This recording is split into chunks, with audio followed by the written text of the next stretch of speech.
What is up, beautiful Bailcast, Bart and Geo podcast people? I don't know. I want to throw something in there. Are you ready for a serious topic? I don't know. Why are you smiling already? Just to see if you're ready for it or not. Sure. So I was listening to Tiger Belly. Shout outs to Bobby Lee yesterday. And one thing that really surprised me, that I feel like surprises a lot of other people, you know how like this isn't that recent, but Prank versus Prank, like him and his girl, they broke up Years ago, right? And there's a lot of people that when you watch online and you're like, oh man, through the videos, through the vlogs, like their relationship is so awesome and I can't wait to have something like that, hashtag relationship goals. Well, I was listening to Tiger Belly and they were saying that last year they had a really dark, like 4-month patch, and they actually broke up immediately right after a podcast. Crazy. They were talking for like an hour, and it was a live session, like a live pod, like not even like pre-recorded. It was live, and then after the cameras cut, Kalila said, "You know what? I can't do this anymore," and they ended it. And then both George and Gilbert, who are the castmates, are just sitting there like, is this even fucking real? Because they did it right in front of them. And then Gilbert, being the good homie, he's like, George, just go. I'll talk to him and I'll see what the hell is going on, because that kind of stuff affects the livelihood of everyone in that room, you know? Yeah. So I guess that brings me to my question. I know we had like a dark patch, and God damn, this is real serious. yeah. Fuck. I was like, All right. is there was there a time where you fell out of love with me? 100%. Damn. Every day. Okay. Okay. So, and during the time that you fell out of love with me, how come you didn't break up with me? Well, I don't think I fell out in love with you. So I think our situation, obviously, everyone's situation is very complicated. Yeah. But for our particular situation, my specific feelings, I can't say that I ever fell out of love with you. I think I just felt like shit being with you. So you still love me, but it just felt so bad. Yeah, because it's not hard for me to walk away from people that I've walked. I mean, if a relationship doesn't suit me, regardless if it's romantic or not, it's not hard for me to not have that in my life. Like, I don't know if it's because I grew up super sheltered or because there's such an age gap between me and my siblings, so I've always felt like an only child, or I don't know if it was I don't know, or like my mom kind of like what's the word, kind of like rewarding me for being so cold-hearted. She rewarded you for being cold-hearted? Like, not rewarded, but like she would point that out and be like, that right there, like how you can cut people off. This is in high school. Why is your eye twitching? What the fuck? Is it? Yeah. Oh damn, maybe it's really early. Maybe you're acting what my mom's saying, because like as I'm talking, you're like no, I'll just listen. I'm just like so she would congratulate the fact that like I she would wasn't give you so, double high fives or something? like I wasn't so attached to people. Yeah, like she was just like I would tell her about friendships or just relationships I was in during high school that I was just like meh. Like I didn't care about it anymore. And she's like, yes. And she was like, that's good. At least people can't walk all over you. Or like, that's good. You stay strong like that, you know? So I just remember. Is she just voicing something that she feels like she has a hard time doing, maybe? Probably. Like she wanted to walk away from a few relationships, Yeah, and she just probably. couldn't do it? Yeah, probably. Like, damn. She really liked how I just was like. Cold-hearted bitch? Wow. No, how I was just straightforward with whatever I wanted or didn't want. So it was either yes or no. Like, fuck yes, I want it. Fuck no, get out. You know? I see. So because of that, I don't think it's really hard for me to walk away from things or people. That could be a really bad thing. Who knows? But yeah, with you, I felt like prior to you, I never really cared for a guy as much as I did you. Like, understandable. Stupid. I like really dumb things. You know what I mean? Like, I feel like I have to take care of them. Okay. Good And you were the comeback. dumbest thing that I found. Yeah. So I couldn't let you go. I must be really dumb because it's what, like 12 years now? Oh, fuck. I must be the dumb one. Anyway. True. Turn it back. Keep On going. a serious note. I gaslit your ass. You didn't even know. Keep going. Really? Oh my God. Now you're going to sit there, move away from a serious topic that people could benefit from. Who's the one that had you're to going to be move like, away from that just so you can be competitive. who's the one that had to be like, I guess anyway, I forgot what I was saying, you fucking asshole. I think you're talking about being a cold-hearted bitch, and how it's just part of you. You son of a bitch. I was talking about how you're my soulmate. Fine, I was your soulmate, and you can't break up with me because I'm so dumb. Well, that was the joke part of it. You're not dumb at all. I know, I'm just kidding. Yeah, so you were the first person I ever felt like, I don't know. I don't believe in this shit, and I've said this so many times, but I feel like our souls had already like met at some point before I actually physically met you. That's cute. So I thought it was really dope, and you were someone that I was just like, I don't know, I felt like I could be completely free with, and I was completely accepted with. This was in the beginning. And it was beautiful. Like, I accepted you for you. Like, you were wild, crazy. You weren't someone that I was always trying to mold, because I felt like with my other boyfriends, I needed to, I don't know, I just felt like I always needed to make them something that I felt was like on my level, at least. So you were trying to change them? I guess so. I didn't even, because I know your last boyfriend was trying to change you too. So you guys were just trying to change each other? I think so. Yeah, I think so. Yeah, that last one was crazy. But yeah, so with you, that's just a connection. We had like this really deep connection.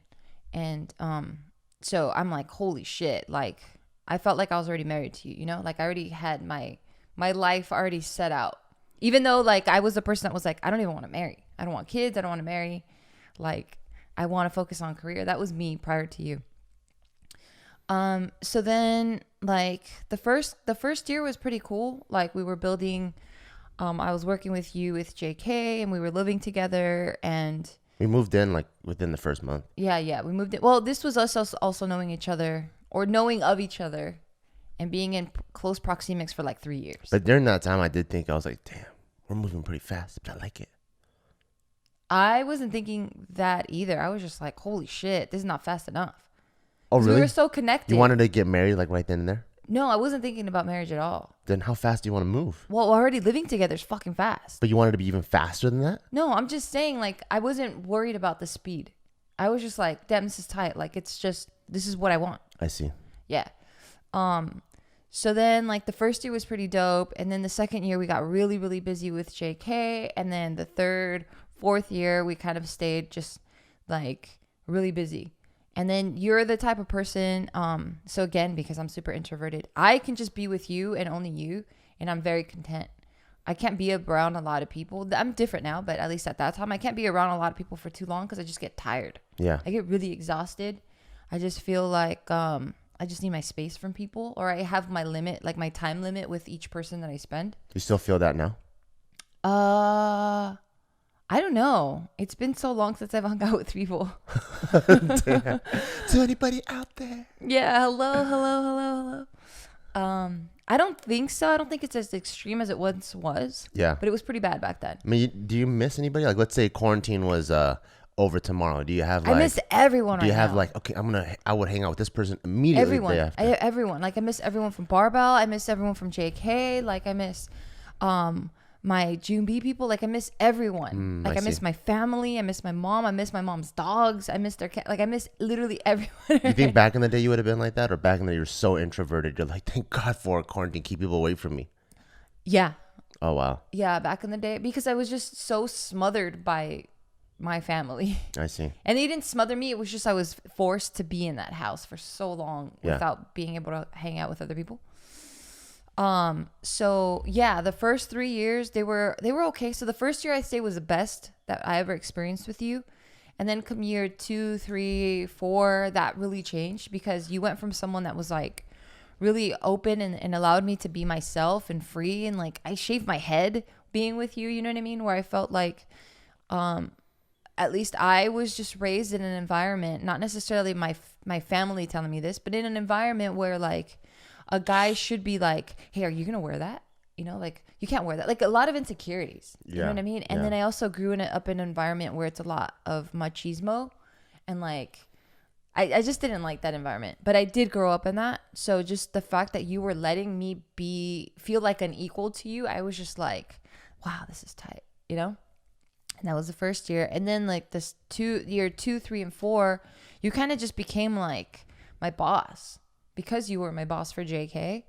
And I didn't realize it in the moment or as it was happening, but like I always wanted to live up to whatever standards you thought of me or whatever standards you had placed, which are pretty fucking crazy. Now that I can, like, in retrospect, you know? So I was always trying to live up to these standards, and like I felt like I was constantly failing you. Like I just felt so isolated and not connected with you. I don't think we were even like having sex that much. Like we weren't really physical. Like so it turned from me wanting to please you and like prove my worth to you because I'm working for you now, and not wanting to like embarrass you or like make mistakes and stuff, to and I think that really that really made me sad. It made me get down on myself. And of course you should never like place that responsibility on anyone, right? But like sometimes you don't even know that you're caught up in that. And I was definitely caught up in that. And then like that started turning into like, I don't know if it was like a defense mechanism, but it just turned into like dislike for you. So I didn't feel like I felt out of love for you because I still wanted you in my life. And I think this anger was what was shielding me from being sad, you know? Are you okay? Yeah, I'm just listening. Oh. Yeah, so I think to protect like my feelings or my heart, I think I just got really angry at you. So I was just like, I don't know, I just felt like pretty shitty. So you just hated and loved me at the same time? I think because I loved you so much, I think I was just so angry at you. Angry at me for changing so much, or angry at the situation, or angry at how I made you feel? I think all of that. I think, damn it. Oh, what the fuck? I'm not trying to cry right now. I'm sorry. I think, yeah, I think I felt like lied to by you. Like the person that I was a different person. Yeah, like it felt like a bait and switch. Like it just felt like the first year you were this one person, and then after that, you were just this like cold statue. Yeah. I'm sorry. It's okay. I'm just trying not to like, I'm like all choked up over here. Yeah, I think a lot of couples that, I mean, I don't know what it is, you know, for sure maybe I could have changed, or maybe honeymoon phase was over and I was so busy trying to like get after and trying to like really set a foundation for our future, or I don't know what the reason is, you know, because like all of those make sense. Yeah, because obviously I wasn't trying to change for the worse. Yeah. And you weren't like a bad boy, like you weren't like looking at other girls, like you were still very respectful. Like I just think there was just no passion. Like there was just you were just cold, you know. Yeah, and that was a common theme that I also heard in Bobby and Kalila's conversation, where since they've been doing the podcast, they actually said they used to be very, very like flirty and like junior high and mess around all the time. And since they've been doing their podcast and they're castmates now, and like that's like their main like source of income, it turned into a very, very business relationship. And then so as she gets older, she also doesn't, I think there's something that she was saying about she wants a more pragmatic type of love, where she's like, I'm gonna put that puppy love stuff aside. Like we need to love like adults, you know. So she starts putting that stuff away, and Bobby, like I think he's kind of like me, where like there's just an eccentric, crazy, like goofball personality. I think so. I think she's like, oh well, if you want to put it, I'll just follow whatever you want to do, because that's already not his natural tendency to buy like all these roses and stuff. And these days, because of quarantine, she's been watching way more K-drama. And as she's watching K-drama, she's like bawling her freaking eyes out, because she was like, oh my God, I can feel these things. Like I feel like I'm 20 years old again, and I'm swooning over people. Like I like this. She was like, wait, actually, I'm actually a very feminine person. I'm not like this pragmatic love, like old Asian grandma love that I thought I was trying to get to. Yeah. And I think she wasn't getting that from Bobby, and that's probably why they ended it. But then as she was saying all of that, it sounded like the exact same words you told me. You know, like, I don't know what it was. Maybe it was the hustle of JK, and then we added Barbell on there. But I remember you telling me, you always felt like a very feminine person on the inside, and he's had to put on these layers and shields and more stuff, and then it kind of turned you into like this hustling machine. But recently, after you came back from the seminar, you were like, when you pull What back seminar? the Tony Robbins seminar, Oh. you were saying that like you pull back the layers, and you're like, actually, I am very feminine. I'm very feminine, and I'm actually a very big romantic. And then so I think the reason why I wanted to talk about it is because when she said that, it struck a chord in me. I'm like, oh man, this isn't like a lot of people go through this in relationship, especially people that do business together. You know, like our friends Casey and Tiff went through some stuff. Joe and Jess went through some stuff, and they actually worked together. And I was thinking about it, like I was like, oh, Nikki and Steve. I'm like, wait, actually, they don't work together. They might have that podcast, but that's not their main thing. You know, Steve's main thing is he's a writer. Nikki's main thing is that she does her vlog channel. So I'm like, they have a side business together, but people that work intensely together, I'm like, if you're not professional enough or emotionally intelligent enough, it will take over the relationship if you don't give it the space. Yeah, I can see that because like just look at like how you view your friends once you start working together, right? Like Yeah. you can love a friend Yeah. and be like, man, he's so cool or she's so fun and like shit, she's so creative. But then once you're put in a working environment and you're building something and you have to meet deadlines and you have to be resourceful and you have to, Then you see how lazy they are. I don't know if you see how lazy you are, but you really start seeing a different side from them, you know? Yeah. Or you're making a joke? Yeah. Oh, yeah, maybe you should try a little bit harder.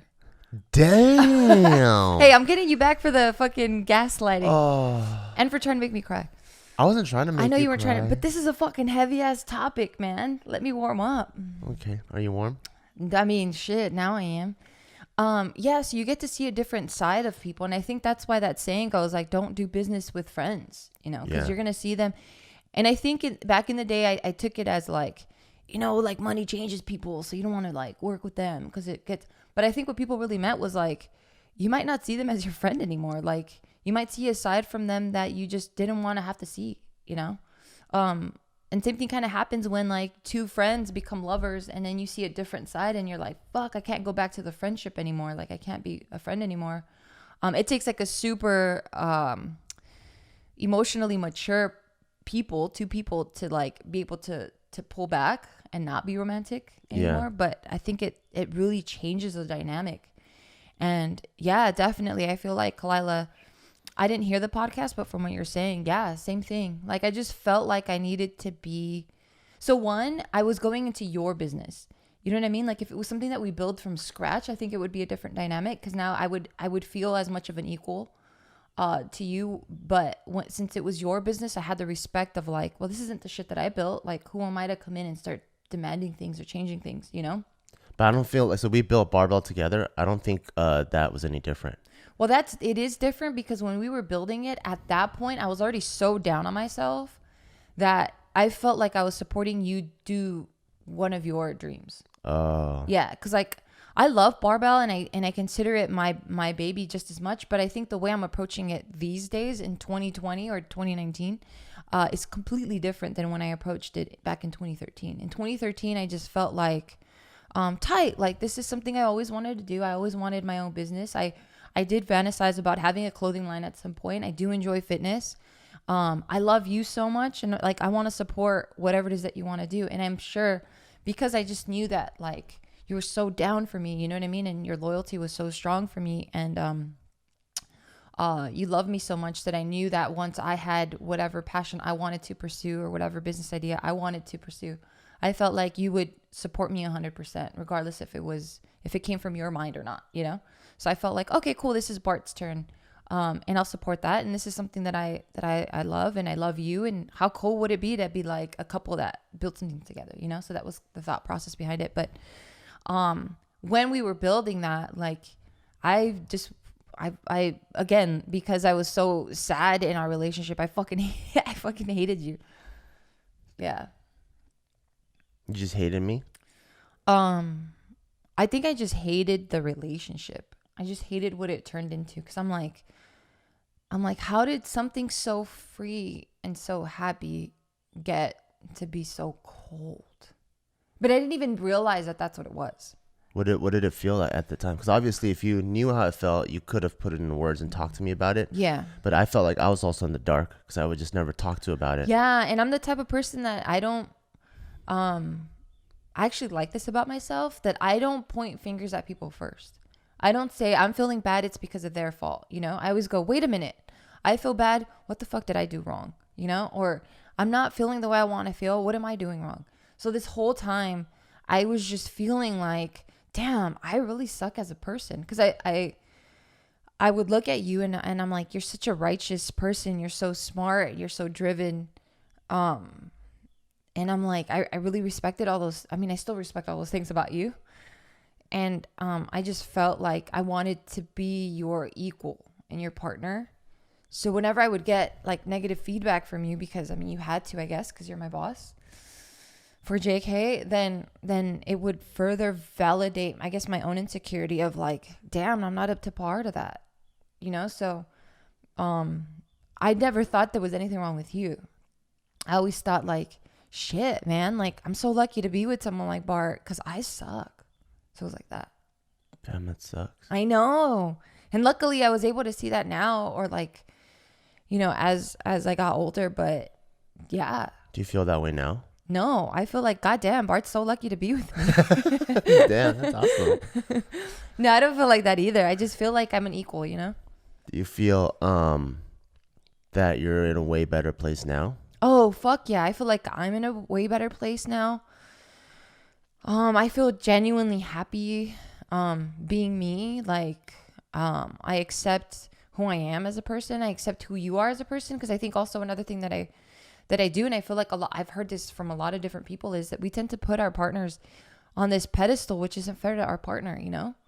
Because like for you, I'm like, wow, he's so smart and he's so driven. He's so this, he's so that. So anytime you would do anything that would slightly deviate from how I viewed you, I was really disappointed in you. And I'm like, damn, that's not fair. I don't think that's like loving unconditionally. You know what I mean? Because I just felt like Bart should know better. Why did he do that? He's supposed to be righteous, you know? So yeah, that's pretty fucked up to put you on this unhumanly like level. Because anytime you do something that's very human and you waver from that, or I mean, like nothing is linear, you know, where you're going to constantly be always pursuing your passions and always trying to excel and always trying to be the best you. I should never be like, I don't know about this guy. You know what I mean? Yeah. No, I'm just taking it. I'm just listening. Oh, yeah. So I don't know if that answered your question. That does. Yeah, because when I was reflecting and I was like really working on myself, and like when we had our dark patch, like that was, or our dark past, that for us was back in 2016, where we like almost got divorced, and like we had talked to some of our friends and they were absolutely devastated because they were just like, fuck. Like obviously they cared about us as people because they're our friends, but then like, you know, the whole pragmatic questions started popping up. And it was more like, so then wait, what happens to the businesses? What happens to the rest of us? Because like everyone's affected. Yeah, like that's the beautiful thing about our life, is that we've integrated our businesses and our friendship, and our best friends are in the businesses that we run, you know, or we run businesses with them. So like if anything like this, where we break up or friendships break up, then it's the impact is huge. So they were questioning that and stuff. But so yeah, we did a lot of soul searching. Like you and I, we like talked for like, I think like several months, and it was like intense talking for like hours and hours and hours, because I feel like we were just so damaged. Not damaged because of each other, I think just damaged from the past. And we've experienced a lot of different trauma that like I think was coming into our relationship. So yeah, that's like the beautiful part that came out of it, where we were like, fuck, these are my flaws. And I didn't know that until, I think that's what I just had to experience. I always feel like, at least for myself, I'm so fucking stubborn and like pig-headed that like I need something to really shake up my world for me to be like, oh, I see it now. I don't know if you feel the same. What about you? What's your whole perspective on this? We've just talked about mine. I don't But know. wait, I'm so sorry. What? We've been talking forever. We've almost been talking for 30 minutes. Oh no. Okay. It's time for a sponsor. Yeah. What's up, sponsor? Shout outs to our sponsor, Felix Gray. Okay. And our next sponsor, I really, really love Felix Gray because I get these symptoms all the time. So I'm in the writing field, right? So like I'm always writing with Steve, Casey, Joe all the time, or I'm in like a creative brainstorming field. So I'm constantly in front of a device, a TV, a tablet, or a computer. So I experience a lot of blue light coming at me, and I don't know how it affects you, but Same. but I get headaches, and then my vision starts to get blurry, and then like the words start getting fuzzy all the time, even though I have pretty much LASIK. So my eyes aren't, I don't need glasses. I get them tested. They're actually like 2015, but just the amount of blue light that comes in, it gives me headaches. And so Felix Gray makes these really, really dope, Super stylish. super stylish glasses with that cuts out 90% of blue light in the most damaging range. And another added benefit of this is that a lot of people, their sleep cycles are getting messed up because your body can't tell the difference between blue light and it being the morning. So although people are being on their phone or on their devices trying to fall asleep, they're actually having a hard time, and their sleep is getting later and later and later because your body it's messing up the circadian rhythm, and your body thinks it's trying to wake up. So if you want to still be on your phone or not to have headaches, check out Felix Gray. They use super lightweight Italian acetate, and what that means in layman's terms, if you ever have a nice pair of sunglasses, that's what it's made out of. And you could tell the difference between like polycarbonate, which is like the cheap. Sometimes it squeaks. Yeah, that's like the cheap gas station type of glasses versus the Italian acetate. And 95% of Felix Gray buyers routinely wear them and report significant symptom relief. And it's also available in prescription and non-prescription. And you can try them for 30 days risk-free. So if you're wearing them, you still have that headache, or you're wearing them and you're still like sleeping late, just return them. So this is super awesome. Go to felixgrayglasses.com/Beal, BEAW, for the absolute best quality blue light filtering glasses on the market. That's felixgrayglasses.com, FELIXGRAY glasses.com/Beal, BEAW, to try them for 30 days risk-free. Nice. And we're back. That's our first one? Yeah. Because I saw you look at the time at 12. Oh, of course, I we're know. cut to it. I know. I know, but the question It was didn't so register? deep. Oh, I see. I didn't even realize I was talking for this long. Oh, okay. I don't know. I feel like, I mean, obviously I contributed to it, but I feel really oblivious to it the whole time, you know? You didn't notice that we weren't, like, I wasn't being affectionate with you, like I wasn't having sex, like we weren't having sex, like we were fighting all the time. I mean, like, because I'm knee deep in it, right? So like when I'm in it, I'm just like, man, this period is lasting a really long time this time. It just felt like that. It just felt like, damn, why is she being such a bitch this whole time? And I'm like, hopefully. You never thought about like, what could I possibly be doing? I don't think so, because I don't know if I'm that emotionally like, you know, like I wish I could, right? Of course there's self-reflection, but like when you self-reflect, and you can't self-reflect something you don't even know you own, right? So of course that's my first thing. Okay, cool. I self-reflect. I take out my like files, right? And I'm like, okay, cool. I don't cheat on her. I do shows. I resist temptation all the time. I do this for JK. I do this for Barbell. I do this for our family. We go see our parents. We go see my parents. These are all the things that I do. They're very like the pragmatic stuff, right? And those are my files. So if I look at the file, I'm like, yeah, I think I'm a pretty good partner. And then I close it. But I don't have the other emotional file. Like, what are the other things? Oh, I'm not being supportive. I'm not talking to her. I'm not allowing her to be herself. I'm not her confidant anymore. I'm not really her best friend. All I ever do is just tell her these one-sided things. Like that, you can't self-reflect things that you don't know about yourself, right? So that file, I didn't even know I had. So of course I'm just going through my like that people have my logical. Yeah, I just go through my logical checklist, and I'm like, damn, she's just bitch. So I just gotta be more lenient, you know, and then maybe she'll come around. And then that's how I had it. And then like I think with like the whole barbell stuff, I just viewed it as, oh, she said she wanted to do this with me, so like whatever effort I put in, she's gonna put in. Because I think there was a time where I started to hate you, not hate you, but like I started to dislike you from a business point of view, because I know we went into it together, and I felt like I started carrying it on my back more and more and more. Yeah, you definitely did. And so like when it was at that point, I was because I think at that point where you felt that was just because I was so I think I was just so like wasted from like hearing so much critique, or just not hearing any, not that I need praise, but just hearing like, hey, that was good, let's continue to do that. Like, it was always like we had a conversation when things were bad. So I'm like, fuck, are they always bad? Damn, I'm really fucking shitty. You know? So I think I was really depressed and I didn't even realize. Yeah, probably. Yeah, and then I was just like, yeah, I was probably depressed too.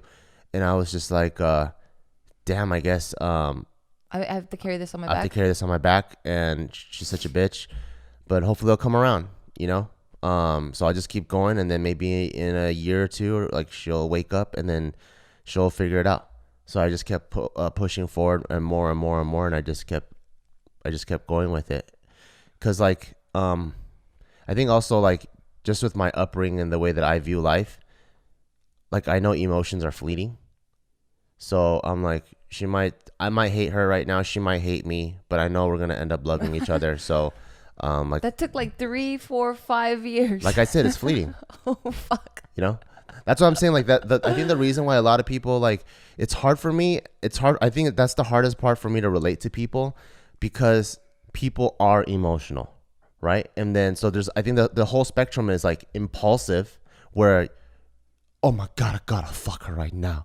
And then you cheat on your wife, or, oh my God, I gotta buy that right now. You have buyer's remorse because fucking advertisements work on you just like that, or whatever. Someone talks to you, works on you just like that. Right.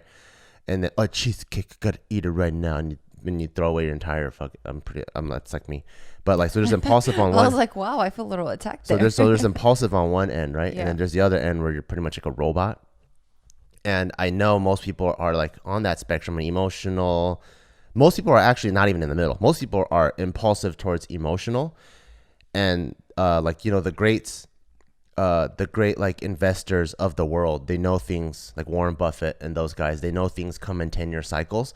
So that's how, I guess, stable they are, right? They go, oh, cool, yeah, 8 years, I'll get my investment back. Versus most people, they're looking at it day to day. Oh my God, and like and week to week, and then month to month, and then like a month is a long time to them, and then things get fucked. So for me, because I always kind of like, I like people that seem stable and unwavering. So I always look to that side for inspiration, and look to that side for what I wanted to strive to be. So even though there was that dark point, I never want I think the same thing that got us to the dark point, which is my lack of emotional intelligence and my lack of sensitivity, I think was also the same driving force for why I didn't want to break up. Because I know it's fleeting. It just might suck for 5 years. Oh my God. You know? Wait, on that note, let me pause you real quick so that I can introduce our next sponsor. Okay, you motherfuckers, I better not hear you guys say, what am I gonna do at home? I'm so bored. I'm so bored, it gets so much time. Because there's fucking Skillshare. It's an online learning community with thousands of inspiring classes for creative and curious people. And what they should add in the copy is also for bored people. So if you are tired of jacking off, or you're tired of watching the same show over and over again, and you're tired of doing body weight workouts against your pillows and your mattress, guess what? You can actually improve your game and come out of this with a ton of new skills that you can bring into your job, and hopefully get a raise real quick, because we all need to be a little more financially stable, because we're about to be in a recession. So this is why I love Skillshare, and I can never talk about Skillshare enough, because it's an online learning community, and there's thousands of classes that you can learn, from photography to graphic design to copywriting and marketing. And if you're anxious, you can explore classes that may help you express what you're feeling through creative self-discovery. There's just so many benefits you could learn. You know what I took? What I'm Which taking one? right now? I'm taking a lot of photo classes. So I stocked up on like 7 different photo courses. Yeah. One of them is like iPhone. Yeah. Because like, did you know that your iPhone has so many capabilities that we're just not even utilizing? Yeah. Okay. So there's, well, I mean, I know that because I'm in that field, but like for people out there, like there's people that have won film festivals shot only with the iPhone. Yeah. So there's ways to maximize your iPhone for photo, for video, and even like for music production. And you know what else I'm coupling that with? What? Interior design, so that I can make my backgrounds look really, really pretty and like complementary colors and like make the space feel bigger and more brighter. That's dope. Yeah. So even if you're not looking to be like a better asset to whatever team you're working with, you just want to express yourself creatively. There's so many classes, and you have that itch. There's so many classes out there, and you can go to Skillshare.com/Beal BEAW to get 2 free months. And we're probably gonna be in this for about 2 months. So I would just sign up. Skillshare.com/Beal BEAW for 2 whole months of unlimited access to thousands of classes for free. Go try it out. Learn a couple classes a day. Like there's so many things that you can do to learn, and it helps kill time. And then you're gonna feel better about yourself because you're gonna be like, oh, cool.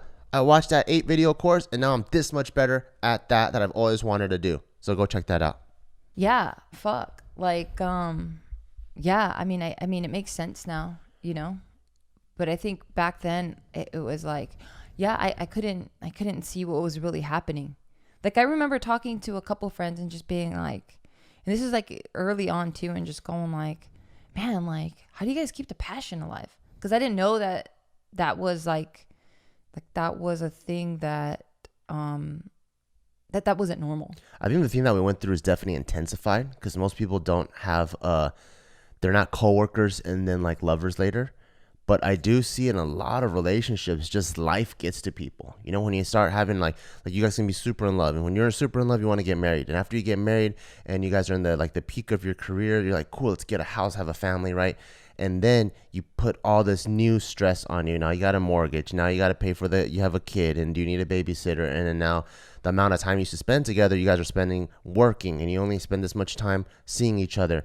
So that relationship, even though you guys aren't working in the same job, it starts to morph. And so I've seen like a lot of my friends' parents, my own parents, my aunties and uncles. I think that's the majority. Yeah, the majority. I think like between like maybe even 30 and 50, it's like it seems like it's a rough patch there for a lot of people. If they can't make it through there, they get divorced. And then I see people after like the kids get a little bit old, they come around again, you know. Yeah, they those are my parents. Yeah, they fall back in love. Yeah. And then so like from someone with my angle, I'm like, see, it was just 20 years of hatred. Oh my God. But they came back around. Yeah. So for me, I'm like, oh, it's fleeting. It's 20 years. Yeah. No, it's I think that also is what kind of kept me in the relationship. Was like, one, I was so down on myself. I think I was just waiting on you to break up with me. Because I'm like, damn, like the way, not that you were talking to me in any sort of way, but I think the way I felt that you viewed me was as like such a piece of shit. I would never break up with you. Well, fine. But like. The only way we're breaking up is if you broke up with me. Fine. Well, because I was just like, damn, I'm so beneath him because I was so fucking depressed. Then I'm like, okay, he's going to break up with me any minute now. So let me just try to be here for as long as he wants to keep me. So like, breaking up with you was never like a consideration, you know. Like we did take a break at one point, and that didn't really do anything because we lived together, so that was like not really a break. It was just like, I don't know. And you're still cute. What do you mean? Because I remember we took a break and we'd be like okay, for this month we're not gonna act like boyfriend girlfriend, even though we're sharing the same bed and we still had the same hobbies. Stupid. So we would take a break, and then I think we even tried like driving to work separate just to really separate things. But by the time we got home, we both lay in bed, and I'm like, you want to watch Sons of Anarchy? All right. Well, you stay on that side. Yeah. I stay on this side then. Remember, we really liked that show back then? Yeah. And then we're like, all right, cool. Before it got all weird. Like, I think all right, like season 2 was cool, and then it got weird. Yeah, and then we would like, watch Sons of Anarchy. And then our pillows got closer. We started like holding hands. Yeah. And I'm like, oh, this isn't that bad. It's pretty nice. Why don't we take a break more often? Yeah, I don't know. Maybe like subconsciously I was just like hoping for you to be like, no, come back. Or like, let's change something. Come back to where? I don't know. Like bring it back to like the beginning. Like I was in such a fucking dark place. I wasn't thinking clearly at all. Like I wasn't even my fucking self. I don't think I was myself either. Yeah. Like, I was just so fucking sad, dude. And, like, I think I was just trying to do anything to, like, pick myself up. Because I just felt so down around you that, like, yeah, the shaving the head. And I don't think it was, like, a complete result of, like, our relationship. But I think I needed something to really shake me up and get me out of my funk. Yeah. And that was always something I wanted to do. But I think it accelerated the speed in which I did it. Yeah. like all these different things, you know, and I wanted to hang out with different people and meet different people because I'm just like, damn, man, my current situation, fuck, it sucks. Like, I couldn't escape it because I work with you, I live with you. Like, it was just always us. And like, even though my heart was like, ultimately it was like, damn, I love this person and I don't want to not be around this person. But like, it was really broken because I'm like, shit. Like, I don't want to have to hang out with other people. Like, I don't want to, like, have a different circle of friends because I need to shake off this shitty feeling that I have, you know? Yeah. So, like, I think I would, like, I went to, like, different events without you. And, like, that's just so out of character for me because, like, I've said it on different platforms and stuff where I'm like, you're the only person I can't get tired of. Like, I will always want to travel with you. I always want to go have experiences with you. And at that point, I'm like, man, I just want to be away from this guy. That was the reason why I did the marathon. I think the marathon was like my version of shaving my head. Marathon recently? Yeah. Oh. I mean, not with us. Oh, So I'm like, wait a minute. I thought we were good. No, like we're way better. We're good, you know. But I think from carrying barbell on my back, I still feel the emotional baggage of it. So I think like just, you know, going through like JK, and there's like a ton of stress there, and then a ton of stress with like the barbell and just things growing, and it's just starting to feel like overwhelmed and things start feeling routine. And then like barbell became a bit like I love training, you know how I am, you know, like these days, I bought a fucking dive brick so that I could throw it in the pool and just go back inside and pick it out and then like do it repeatedly, you know, like You're a dog. Like, yeah, like I love you like playing fetch. I do. Like I love training so much. But with barbell, every single training session I have to film it. So it's like that personal time is taken away from me. Yeah, I was there too. I was filming my shit too. Yeah, so like all of it, and then it was for years, you know? Yeah. Like so all that's taken away from me. Everything that I love. So it's like a passion now is not a passion because it's work. Yeah, everything that I loved is taken away from me from that. It's not anyone's fault. That's just how it evolved. And then so I think like I love my family. I love you. I love Taikov, obviously. But I just felt like I was in a rut, like mentally. And I didn't really know how to break from it. And then so I talked to like, and I think that's the whole time I had that whole like re-enlistment. I feel like I needed a new purpose. And I just feel like no one understood me, like the way that the person that I am. So I wanted to find people that are more like-minded so I can like relate to people.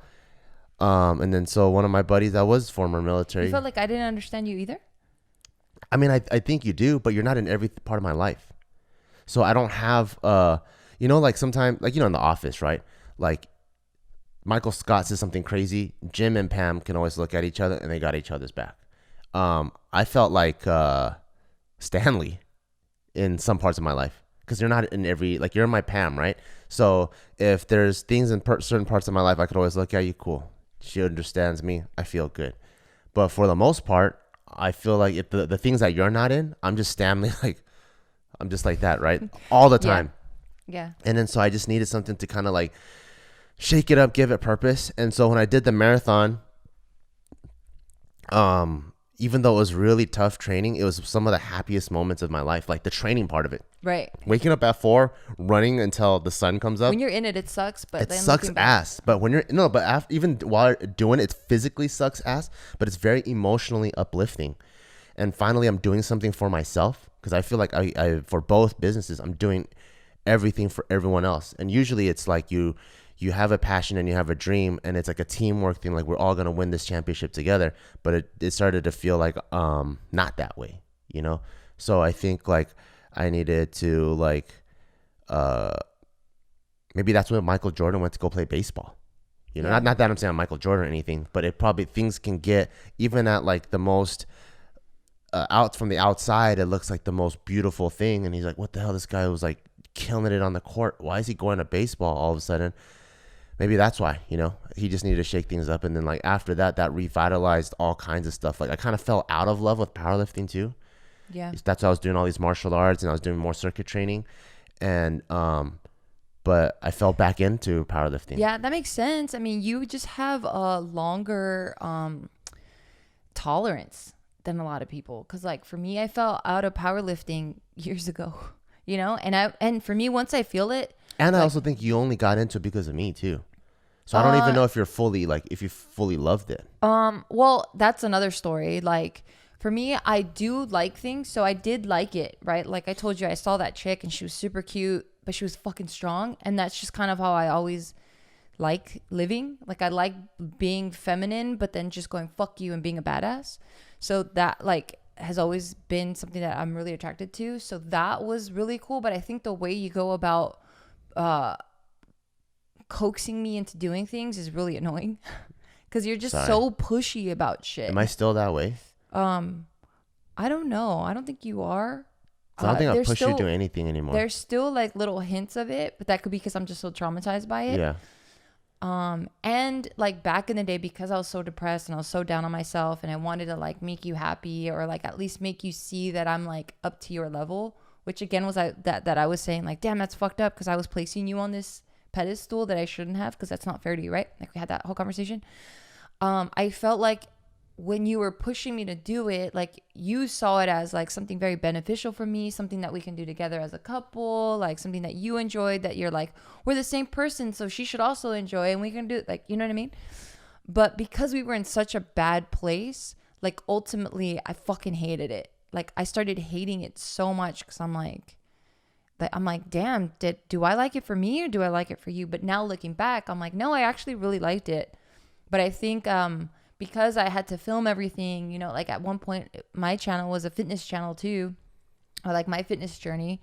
And then I was competing, but I was competing for like the Barbell Brigade brand and the channel and all that. Like whatever I did like of it, coupled with just being annoyed with you and how you did things.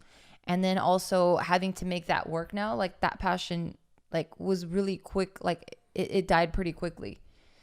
But for someone like you who's more of like you know how you were talking about the spectrum of emotional to not to like impulsive to like not, you're the one that likes to like weather the storm and you like it's like a slow burn for you. So I think if you were more like me, you'd probably would have quit it a long time ago, but you're just like, nah, it's okay, I still got to do it for this and I got to carry this on my back and I can't let this person down. So I think you had more reasons to like have it last this long. But I can see why, you know, like it was something that was really fun for you and we were doing it as a group, and then it became like, oh, you got to wake up before you have to wake up earlier and do this shoot before your actual workout, you know. So it just became something that you couldn't even smile doing because it's like, okay, do it again, or like what's the purpose behind this video, or how are we gonna like make another video out of this, you know? And it's like the same thing over and over again. I can see it. I can see why you would fall out of it. Yeah But you just last a long time before you get really tired of something. That's why you're always like, I can eat the same meal over and over and over and over and over again for a full year and not get tired. But you're probably tired. I know, but I also like that about me because I feel like I'm not a child. I mean, I don't think I'm a child. I mean, because like I guess maybe this is the way I'm viewing it wrong, but like that's children, you know. Like children, their cycles are like this. They're like, they can't even wait a week on something, or they can't even wait a day on something, or they're when they're happy. But on the spectrum of things, that's like on the far end of the spectrum. There's a lot of people I meet that are like 30, 40, 50. They are. That are literally like 5 years old. They are. I think I'm not. In terms of emotional intelligence. Or emotional sensitivity. Okay, I'm like emotional intelligence. Yeah, for sure. There is that. I mean, there's people on all. Because the American credit system banks off that, how impulsive and how emotional people are. Yeah. So the people that are like crazy and dead in credit, they're on that end because they can't go, this is how much I have, this is how much I should spend. They go, ooh, like a kid, you know. They point at the thing, at the toy, I can't afford it, but I want it. Yeah. So I think that's a part of me that I actually like. But I am trying to move towards the middle. So I feel like I could be more emotionally aware and understand people and stuff like that. And so I could be there for other people and also be more aware of my own self. Because I don't even know when, because obviously I'm a human being, right? So I do get emotional. But because I'm so emotionally detached, I don't even know when I'm being emotional. Yeah. So that's something I want to work towards too. Yeah, no, you've changed significantly. Like for sure. I think once we started doing like our own therapy back, you know, a few years back, and then like we had even reached out to our past relationships and like we tried to connect with that in terms of like, hey, sorry if I ever hurt you or whatever, like in a very mature level to try to like put full closure on that. We did that. We did so much soul searching, where now I knew who I was a little bit better. You know who you are a little bit better. We're way more open when it comes to talking about how we feel about things. Like, yeah, and you're way more receptive to really trying to not only understand, but like emote and like empathize and like really feel it, even though sometimes you're like, fuck, I don't understand it, but like, let me try, you know? And I think that's really dope. Like you've definitely evolved. You're not as like, and I think that too has also caused you to be less judgmental, because before you were really judgmental. I feel like I'm more judgmental than I ever was. Oh, really? Well, maybe you're These not days? as vocal. You don't think so? You're a lot less than you used to be. Really? Yeah. Because I feel like these days, like I think what drove me to want to re-enlist is because how judgmental I am. Like I'm like, how come no one understands the meaning of at all costs, let's achieve a goal, right? So like you would hear like, oh, what about overtime? Like I'm not even talking about in our business. I'm just talking about like just what I hear. Like these days, it's almost like I give a mile, you better pay me for that mile, you know. And then like I'm just like I just hear people like it's almost like a lot of people have this type of welfare mentality, or like even the people that I hear ask Gary V questions where they're like, you know, I want this, but it's going to take me to do this to get this. And what if I don't get that? Now what happens? And then Gary V's like telling them like, well, do you fucking want it or not? Because if you want it, it doesn't matter if it takes 1 hour to do it or 2,000 hours to do it. You fucking do it. So I understand that mentality, and that's something that what I loved about the military. It's not about how you feel. You know, it doesn't matter if you sleep 1 hour or 2 hours or 8 hours. It's let's get this fucking shit done. And I just feel that less and less, and people are like seeking comfort, or to me they're finding excuses or whatever. So I feel like my brain is getting more and more judgmental. But I don't know, but you're saying I'm not, but it feels like my brain is. And I feel like I can't wait till I find like a group of people, like I can't wait till I find a group of people that I feel like I can relate to like that again. I think well, before I even say what I'm about to say, let's introduce our final sponsor. Okay. I feel like the people, or the group that you're referring to, are the group of people that like to jump off of cliffs without fucking parachutes. No, they do love parachutes. Like for example, like one of my buddies. What are the ones that are with the squirrel suit? Squirrel suit. Yeah, that's base jumpers. Those are your people. Base jumpers are your fucking people. Maybe, but like you know, I had a buddy who I joined like the military with at the relatively same time, and now he works for the sheriff's department.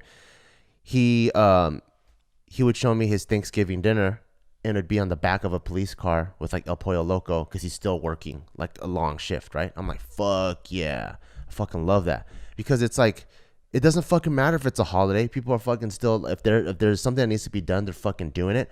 Versus the people that I go, but wait, isn't it a holiday? How come we're working that day? Like I'm like, what the fuck? Like we got shit to fucking do. So it's like things like that make me slowly, I feel like I'm very judgmental. I don't want to be, but it just makes me feel weird. Yeah, maybe you just need to find what your group is then, and not be around that. You know, either that or just learn to understand where they're coming from, right? Because then for me, that just sounds like a more balanced person. Really? Well, I don't know. Like, there's always so many different perspectives. Like, Joe works through his birthday, right? Yeah. So, like, when it comes to, like, work and hustle, I think me and Joe see eye to eye like crazy. Yeah. He just works straight through his birthday. And then there's people. And me, like, with you and your birthday, I think it's a special day. And then there's people that, but it's not up for me to do it. If you go, no, you're not going to enjoy your own birthday, I'm like, that's fucking dope, but I'm never going to do it for myself. So there's people, and then there's people that are like, oh, it's my birthday, nothing's going to go, I'm going to do this whatever my birthday. And then there's people that are like, it's my birthday weekend, and there's people that are like, it's my birthday week. We better not be doing this the coming Monday, and we better not be doing something the finishing Sunday. And then so there's just those type of people, and then they got to celebrate like every little thing. It's a 37th month anniversary. You sound like a hater, dude. I am, because I'm judgmental, right? So I'm just like, for me, I'm like, that's why I feel like I am more judgmental than ever. And I think that's why I'm trying to. Or maybe I'm just used to your shit, because you've never not been this way. Really? Yeah. I just always been Double talking. negative. I've always been talking hella shit all the time. Yeah, for sure. Why do you think I felt so shitty? Oh, damn. So maybe I should talk less shit. Maybe I'm just used to it then. But I felt at least that it was less. But maybe I don't know. Maybe I just got used to it and it's still the same amount. But why not then surround yourself with your people? There's nothing wrong with that. I've been trying to meet them.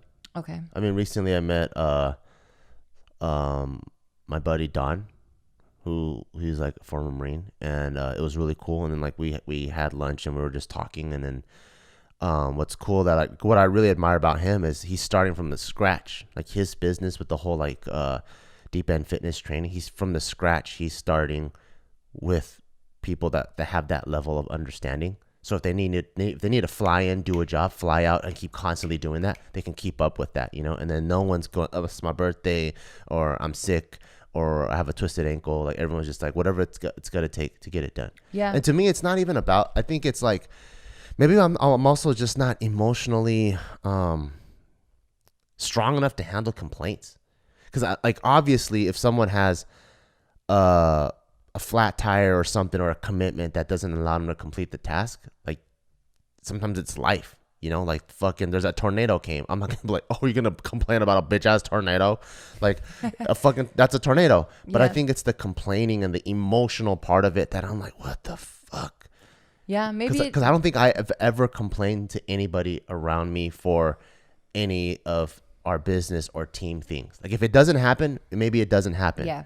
But I don't think I'm going to go, do you know how many times I read that email over? Yeah, but you're also not very balanced. You Really? know what I mean? And I'm not saying that people that complain are more balanced, but yeah, there's just different types of people, you know? And I think you just need to surround yourself with your types of people. Like I don't think they're wrong for doing that. That's just their truth, and that's just how they function. And if you don't like that, I think you should just either try to understand it and learn how to like it. But if you can't, then it's like, hey, maybe these aren't my people, and that's okay. And I think just going into a group that's your people is cool. Because I complain like a motherfucker. How do you still love me? I just love you. So lovable. Fine. But you know what's scary? I'm scared that if I find those group of people, they're going to think I'm a bitch, start judging me, and I lose my friends. And I lose friends on both sides. They're going to be like, well, what do you want? You can't have your cake and eat it. Full of excuses. You can't have your cake and eat it too. You know what I mean? What the fuck? Because I'm judging like someone else because they're like sick or something. And I'm like, this fool said he's sick, so he can't do this. And he's like, Bart literally said he shattered both of his knees, and that's why he's not going to come here. What a fucking little bitch. That's what I'm scared of. So then, wait, so you're going to talk shit but not do anything about it? Well, I did. Oh. But the funny thing is they think I'm crazy still. Okay. So I got my little marathon group, right? It was Nick, fighter, Ron, fighter, Don, and then they still think I'm crazy. I'm like, what the fuck? But actually, Ron doesn't think. I think Ron thinks I'm cute, to be honest. I think he thinks I'm a very like little cute guy. But yeah, but like a lot of people that I am meeting in that world, they still think that I'm crazy. But I don't think I'm crazy. Oh. Well, I don't know. I don't think there's anything wrong with like having your clique or like finding your people. And yeah, that's something I discovered recently. Like I just thought I was always the odd one out. So I always felt like, fuck, I should be having more friends or having these types of friends, or like, damn, I'm missing out, you know? But with more self-reflection and more self-work and stuff, I'm like, that's okay. Like, I'm not missing out if I'm not copying what I've seen. Yeah. You know? That's actually one of the reasons why I really like hanging out with my sheriff buddy, because we see a lot of things eye to eye. And even though he's like a tool, like damn, you call your buddy a tool? You're fucking mean. Why? A tool's not a good thing. A tool's a fucked up word. Well, he knows he's a tool. You're so mean. Oh, well, I don't know. He's my good buddy. And That doesn't sound like it. Usually you call people tools when they're not your friends. But anyway. Oh, really? Okay. I mean, I guess that's just maybe you got to keep that's just your circle of people. You keep your best insults for the closest friends. Okay. Cool. So that's another love. That's another layer of love that I'm used to expressing. Yeah. And I love him because I know, like, with him, he is his type of spirit, it's like you cannot break it no matter what. And so like it's cool to at least talk to him about things. And like I love going shooting with him because I feel like I meet someone with the same driving core on the inside, even though outside we do different things, but with the same core on the inside, and it feels good to be around him. Yeah. You guys just have different love languages, I guess, because like he's also someone that's not very affectionate and not very close and open with his heart. Like, I mean, he's a very loving person, but the way he shows it is when he calls you a fuckhead. You know what I mean? And like, some people might see that as like, damn, you're one, emotionally stunted, and like, why is it so hard for you to be vulnerable? It's okay not to call someone a fuckhead and just hug them. He is being vulnerable, I think, saying fuckhead. No, he's not being vulnerable because he has to make a joke. That's not being vulnerable. I don't even think he's making a joke. I think he means it means calling me a fuckhead. Oh, well, I mean, some people would view that as like, oh, fuck, he's scared to be vulnerable. Because he is. I know him. I know who you're talking about. And he's very scared of emotion and being vulnerable. You know? But, I mean, yeah. Like, the only thing I'm scared of when it comes to, like, sticking with your type of people is that you don't really get to evolve too much. And that's something that I've always really liked about myself and I pride myself on is that, like, I always would seek out, I mean, I still do this, qualities that I don't possess in myself that I really respect, you know, that I look for in other people, and then I want to be around that, you know, because I want to just evolve and grow and learn like through osmosis. And so for me to stay in my comfort zone and be like, and be, you know, around the same type of mindset, I think I get bored. And I'm like, I don't know. I feel like I'm not growing anymore. So like, if I'm not that emotional, then I like to be around more emotional people. What if you're not that emotional and you be even around even less emotional people so you can evolve in that way? I mean, I was around you and that worked. I was pretty fucking less emotional. And then it wasn't your nature because you ended up hating it. Right. Exactly. But at least I tried it. So you got to find your nature, I think. Now I can understand you. I can translate for you. You know what I mean? Because I think I've retained this tool, and now I'm like, oh, okay. So now around more emotion, I don't even want to say, I mean, you have a lot of emotions. I don't want to even call it that, but just people that aren't as openly emotional, like I can vibe with them and gel with them more now. You know, that's why Joe's pretty dope because he can like hang out with so many different spectrums of people. Yeah. Because he doesn't just have one clique that he hangs out with. Because he's like your best friend, but like he doesn't hang out with you the most. Like he hangs out with so many different people. And I think that's what makes him so well-rounded. Yeah. So that's the only thing I'm afraid of when it's like finding your people. And then, I mean, it's cool to have like your close circle of people, in which we do have, you know, we have our close circle. But like hanging out with different groups is always cool because you're always going to learn something new from them. Damn, it turned into like something not so sad anymore. But it's still kind of sad. Is this sad? I don't know. Yeah, I mean, kind of, because it sounds like you can't find your folks, and you feel pretty sad about that. Yeah, but it seems like you're working towards it, and you have a handful of people. That's pretty tight. Yeah, you okay? Yeah. Oh, I can't read your faces. Like I can never tell what he's feeling ever. Sometimes I think he's sad and he's not, and then when he's sad, he's happy, and I'm like, what the fuck? I can't read it. But anyway, any closing thoughts? Yeah, I think one advice I would give people that think they want to start something with their significant other, I think it's definitely doable. We didn't have any guidance, so it was tough for us to figure out. But I would say it's very important to do equal parts, equal romance. So if people want to do it, like equal business, equal romance. Yeah, equal parts business, equal parts romance. Because like you fell in love with your partner because of romance, right? Like because of like, I love this thing about her, I love this thing about him. We our soul shares these things. Like you didn't fall in love with each other because, oh man, he's so good at accounting, or man, this guy's marketing strategy is fucking sick. So when you start to view your partner through like the eyes of business, you're gonna it's a different relationship, and you have to, they're mutually exclusive. So as much business time as you guys spend, make sure you cut that off and you have a hard out, and then spend the amount of time building the romance part of it too, because they're just as important. And if not, and you get them all mixed up, and you guys are fighting during business meetings, and then at home when you guys are supposed to be lovey-dovey, you're talking about the business, which is going to be really hard to separate. That's how a lot of things can get messed up. And I don't want to see people have to go through that same type of pain, because there are a lot of couples that do businesses out there now that are out in the open. So people don't have to make the same mistakes as like some of like the first generation YouTube couples have done. Yeah. Yeah. That's some great advice. Yeah. Thank you guys so much for listening, and we'll see you guys next time. Bye-bye. Bye.